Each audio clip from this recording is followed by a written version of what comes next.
Bom, meus amigos do YouTube, você está no canal Espiritismo Explicado. Meu nome é Lazarino Barbo e hoje nós vamos falar sobre o assunto mortes prematuras, desencarnes prematuras. Um dos mais difíceis dilemas do sofrimento humano é quando uma criança amada, esperada, cujo planejamento familiar criou toda uma expectativa e de repente aquela criança nasce e poucos meses depois, poucos dias depois, ou na adolescência, ela simplesmente desencarna. Mesmo para o espírita, que tem já uma consciência bem organizada sobre a questão da morte, a questão da vida após a morte, fica uma mancha de sofrimento muito grande pelo afastamento daquele ente querido que nós queríamos que ficasse ali conosco durante a vida toda. Esta problemática do desencarne prematuro, ele está muito inserido dentro dos princípios da lei de ação e reação, da qual nenhum de nós escapa. Nós não escapamos da lei de ação e reação. Nós acabamos por viver todo o conteúdo emocional que nós fizemos alguém passar numa outra vida. Isso é obrigatório, não tem como escapar disso. Este conceito de obrigatoriedade, digamos assim, de você não ter como escapar daquilo, independente da sua condição social, independente do tipo de cultura que você vive, todos nós passamos e estamos ligados à lei de ação e reação e não conseguimos escapar dela. Vamos trabalhar aqui uma situação. Um tempo atrás, foi muito noticiado no Brasil aquela história do menino que ficou preso no carro. Os assaltantes tentaram levar o carro. A mãe desceu do carro, tentou tirar as crianças, mas uma delas ficou presa no cinto de segurança e foi arrastada pelas ruas até que o corpo fosse completamente destruído no asfalto. Isso causou uma comoção, apesar de todas as tragédias que nós vivemos no Brasil todos os dias, relacionada à violência, à insegurança. Mas este caso foi muito noticiado e houve uma comoção, apesar de todos estes dramas que vivemos naturalmente. Passado um tempo, houve uma psicografia daquele espírito em que ele dizia que numa época remota ele participava de corridas de biga e nessas corridas de biga ele amarrava velhos, crianças em sua biga e arrastava até que o seu corpo fosse consumido. Isto aconteceu há 2000 anos atrás. Então, como é que nós podemos explicar que uma atitude que foi por nós colocada em prática há 2000 anos só veio à tona agora e trouxe uma situação como essa? Quando nós estamos, digamos assim, na ação de plantar, quando nós estamos envolvidos na força do plantio, nós sabemos que existe um momento de plantar e um momento de colher. E neste momento de plantar, nós podemos demorar muito tempo neste plantio, na força do plantio. E aí nós podemos cometer desatinos horríveis durante muito tempo e nada nos acontece. Porque a força emocional, mental de praticar, ela nos prende ali e nós não temos nenhuma reação que nos obrigue a raciocinar sobre os atos que estamos cometendo. É o momento do plantar. Mas todos nós é como se estivéssemos amarrados a um elástico, que nós vamos esticando esse elástico, plantando, esticando, esticando, esticando.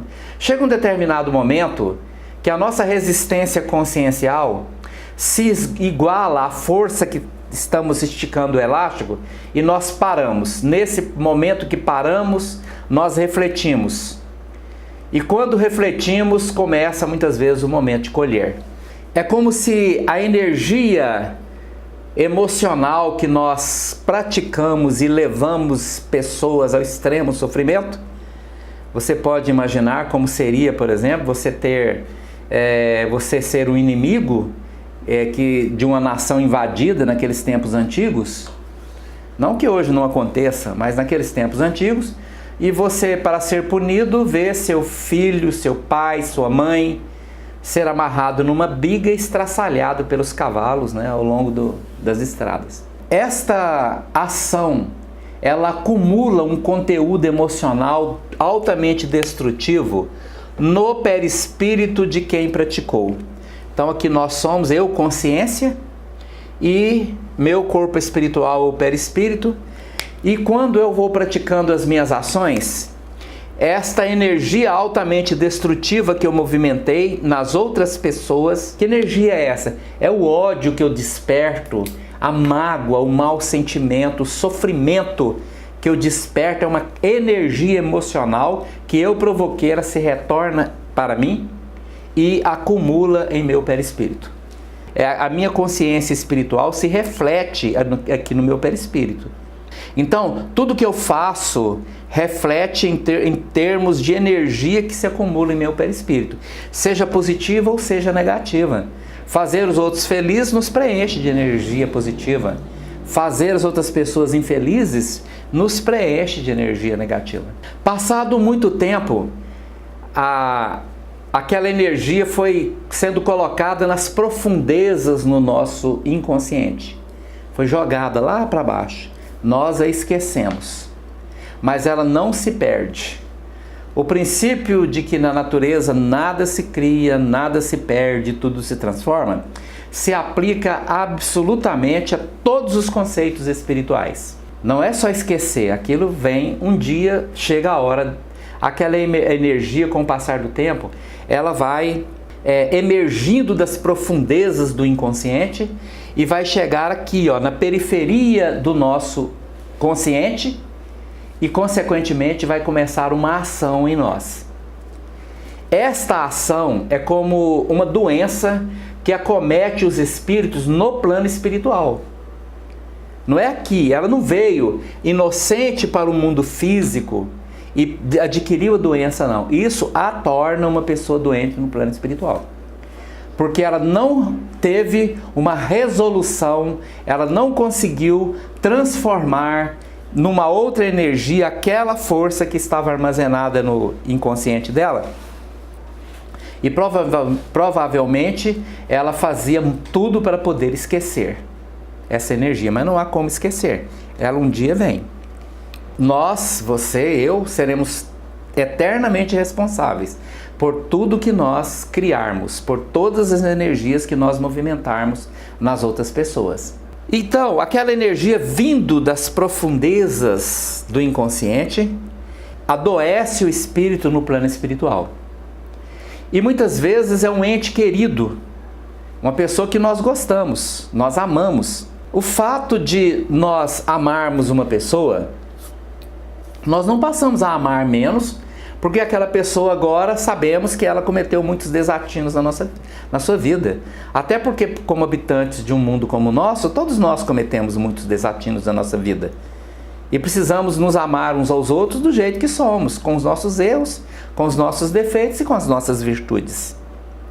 Mas o fato é que quando essa energia emerge das profundezas do inconsciente, ela ficou esquecida lá durante 2000 anos. E ela veio para a periferia do consciente. Aqui ela começa a trazer enormes distúrbios na vida desse espírito, embora possa ele estar lá no plano espiritual. Não precisa estar necessariamente encarnado. Aí alguém que ama. Então, existem duas formas de você ajudar, dentro do princípio familiar na reencarnação, estes espíritos aqui, que tem esse grau de sofrimento aqui, que estão agora lá no plano espiritual vitimados pelas próprias energias que movimentaram. Existe a força kármica, que é aquela energia que você fez com que aquela pessoa estivesse naquela condição. Você contribuiu. Foi você que foi lá e obrigou e ensinou aquele espírito a agir daquela maneira. Então isso coloca a pessoa na trajetória kármica. Você tem que ir ali e ajudar aquela pessoa. É você foi o responsável. Um exemplo. A pessoa hoje acha bonito levar o filho para o bar e uma criança ainda está lá no carrinho, bem novinho, e o pai começa a passar espuma de cerveja na boca do filho para achar que é bonito. Aquela criança pode desenvolver a partir dali, se ela tiver uma tendência, se ela já foi uma alcoólatra de outra vida, ela pode desenvolver a partir de ali uma dependência química mortal. E ela então vai se tornar um alcoólatra. Se ela morrer vitimada pelo alcoolismo, ou todas as tragédias que ela provocou em si mesma por conta do alcoolismo, você, eu, qualquer um de nós, seremos os responsáveis. Porque fomos nós que ensinamos aquela pessoa a ser daquela maneira. Então, provavelmente, numa vida futura, nós vamos ter um filho alcoólatra. Um filho dependente químico, que vai dar um trabalho danado na tentativa que nós teremos que desenvolver para poder ajudar aquela pessoa. Por outro lado, existe também o outro lado, as leis do amor.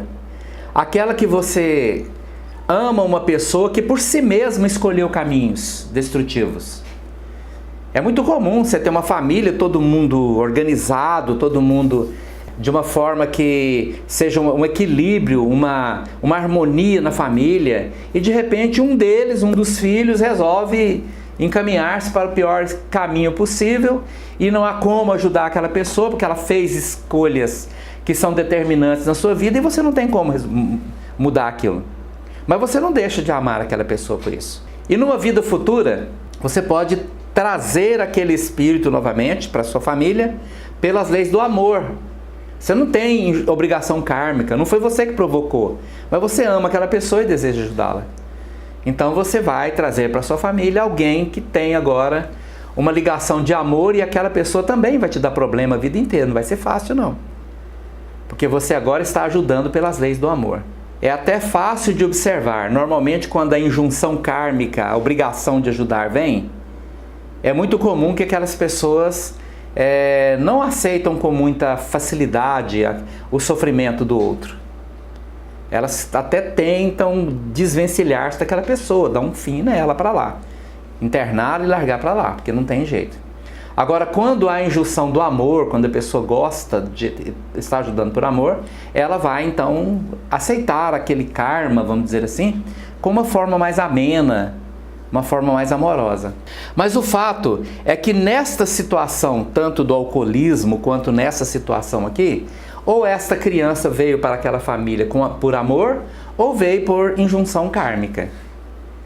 E ambas vão causar sofrimentos, seja por um jeito ou de outro. Então, estando este espírito lá no plano espiritual, envolvido por essa energia kármica de grande sofrimento, ela virá aqui para o mundo encarnado e trazendo essas marcas energéticas aqui, ó, de desequilíbrio emocional, para explicar bem esse equilíbrio emocional. Você já teve uma situação em que alguém te fez sofrer muito? Acha aí. Você imagina quando você pensou naquela pessoa com aquela dor, com aquele emocional sofrido? Pois não tenha dúvida, aquela energia emocional que você pensou naquela pessoa foi dirigida a ela com força vital, aquela energia de sofrimento impregnou-se na pessoa e um dia ela vai passar pelos mesmos sofrimentos que fez você passar. Então, se você fez alguém sofrer, a recíproca é verdadeira, porque não é válido só para os outros, é válido para todos nós. Qual o objetivo da reencarnação? Para limpar este perispírito aqui. Qual o objetivo dele? É que esta situação no plano espiritual pode durar tempos incontáveis. Pode durar 1000 anos, 2000 anos. Nada impede de acreditarmos que este espírito, estivesse vivenciando isso aqui lá no plano espiritual, desde os tempos antigos, quando ainda arrastava os outros com biga pela rua. Porque a energia pode permanecer, principalmente se ela não sabe lidar com a culpa. Se ela não der conta de administrar suas culpas, ela pode trazer aquilo com uma carga emocional muito grande. Então, o objetivo da reencarnação é limpar o perispírito daquela energia ali, destrutiva. O que faz, qual o mecanismo que aquela limpeza irá se efetivar? O corpo físico, quando nós recebemos o corpo físico, que é essa indumentária orgânica aqui que vai morrer um dia, ele atua sobre o perispírito como se fosse um mata-borrão. O que é o mata-borrão? Você deixou cair café na sua mesa, você pega um pano e coloca ali em cima e ele absorve o café. Então isso é um mata-borrão. O corpo físico age como se fosse esse mata-borrão aqui, ó, atraindo para ele esta energia. Por quê? Características magnéticas do corpo físico. Ele atrai para si todas as energias pesadas que estão aglomeradas no perispírito de alguém. Essa energia que estava aqui, então, ela vai transferir-se para cá. E isto vai colocar este espírito encarnado agora na trajetória de eventos particulares ou coletivos. E estes eventos particulares ou coletivos irão proporcionar que aquelas pessoas que estão ali portando uma mesma energia e foram atraídas para um mesmo ambiente no qual irá eclodir algum tipo de evento destrutivo, irão limpar os perispíritos dessas pessoas aqui, devolvendo-as para o plano espiritual desta condição aqui, ó, com seus perispíritos limpos, consequentemente capacitadas a retomar o destino, o rumo e o planejamento de suas próprias vidas, que até então não estava sendo possível, porque essa energia perturbadora não permitia que isso acontecesse.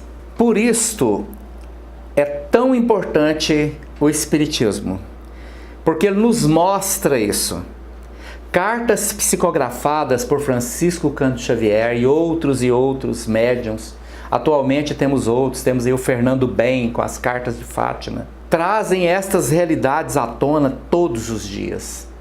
Onde espíritos dizem, aconteceu isto comigo, eu passei por isso. Esta consciência de vida espiritual precisa estar muito formada em nossas mentes.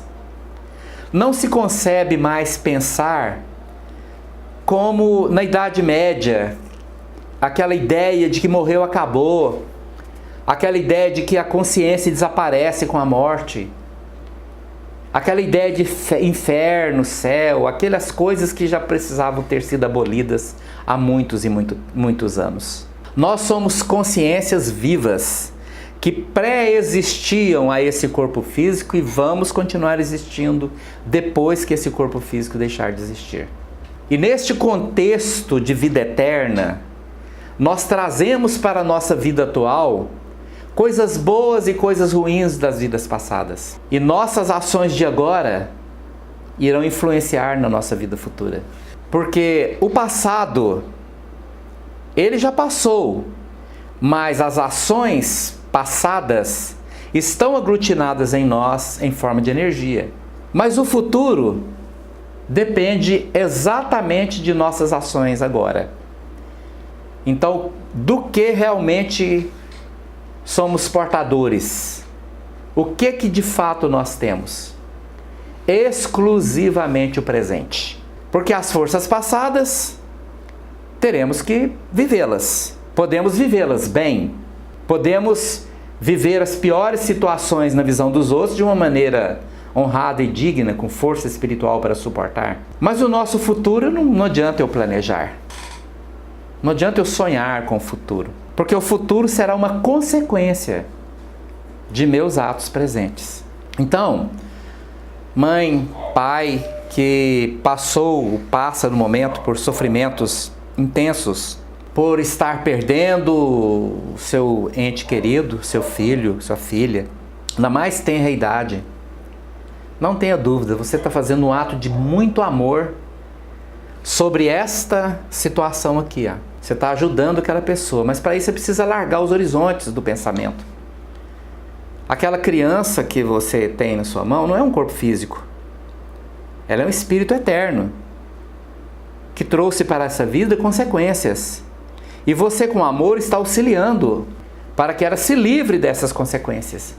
Porque quando aquele corpo físico morrer, ela vai estar deixando nele as energias destrutivas que estavam provocando nele um sofrimento que poderia se eternizar pela espiritualidade afora. E quando você vê aquele corpinho que acabou de morrer, olhe bem, porque ele agora é um espírito livre, fora desse corpo físico. Peço a Jesus que sempre nos dê força, que sempre nos dê coragem e sempre nos dê resignação, a compreensão, para podermos suportar muitas vezes aquilo que não compreendemos bem. Mas não existe injustiça, nem acaso. O Espírito Emmanuel, o filósofo essencial da doutrina espírita, o pensador da doutrina espírita, Emmanuel, nos diz com muita clareza: a palavra acaso é um mero desentendimento humano. É algo que nós não conseguimos entender. Algo que nós não conseguimos a explicação ainda. O acaso não existe. Muito obrigado. Se você gostou desse vídeo, deixa aí o seu like. Inscreva-se no canal para que o nosso canal possa crescer. Muito obrigado.